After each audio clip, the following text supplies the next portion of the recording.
Hello friends, welcome back to Analyzing Stock Market. So today I'll be talking about USD JPY pair and we'll do the Forex analysis for 30th March to 3rd April 2026. So let's go straight to our chart. So first let's see what happened in USD JPY on Friday. So as you can see, 0.3% positive move, 160.249 was the closing on Friday. So here now I'll be talking about what is going to happen in coming week. Even I'll be marking some important support zone and resistance zone, which will help you to take better stop loss and target levels according to your bias. Also, I'll be sharing my opinion on what could happen in coming week according to my analysis and previous week movement. So let's check a weekly chart first. So let's open a weekly chart over here.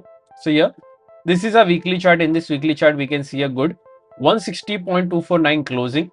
Here, if I talk about the candle here, we can see a good big bullish candle with a big body and a big lower wick and a small upper wick. If I talk about the stochastic RSI is at around 60 68 level, which is indicating us a slight negative momentum. But remember, as we always say, we should not only look for indicators, or we should not only look for RSI or other indicators, we should also look for other factors which moves the pair, like any news or important events, and then make a decision according to that data. So now let's mark some important support zone and resistance zone on a one day chart.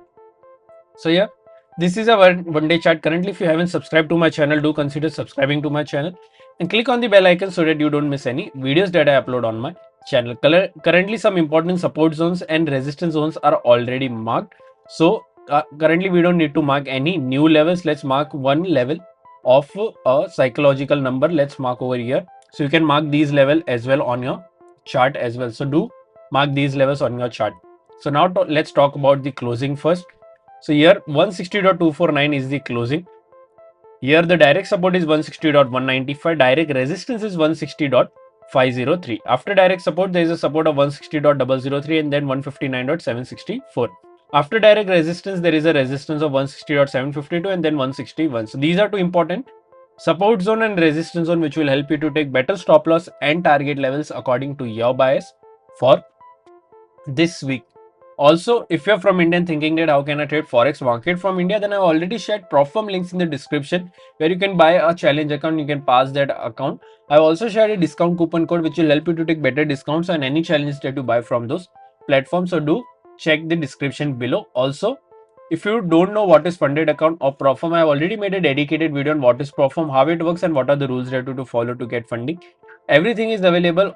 But if you think that these rules are very strict of funded prop firms, then you can also try the direct broker link which I have given in the description of GTCFX, where if you sign up from my link, then I will add you to my premium Telegram channel where I also share my own trades. So if you're interested, then do sign up on the GTCFX link that I have given in the description. So let's now talk about my opinion in USD JPY for this week. So according to previous week closing, I'm expecting a negative closing in this range, that is 160.0032 to 160.195. But remember, we are almost very close to our all-time high of USD JPY pair. So if we see a good gap up opening, or we see a 160.503 which is a direct resistance breaks and a 4-hour or a one-day candle gets closed above this, then we can go for a long till this level, even for this level as well. But if we see a gap down opening or flat opening and any of the level gets breached, then we will go for the short or the long position, whichever breaks. If the direct support breaks, then we will go for a short. If the direct resistance breaks, then we will go for a long. Overall, my expectations a bit in this range, which is negative 160.0032 to 160.195 during around Friday closing. So what are your expectations for this week? Do let me in the comment section. If you did like my analysis, then don't forget to like, share and subscribe to my channel. Thank you.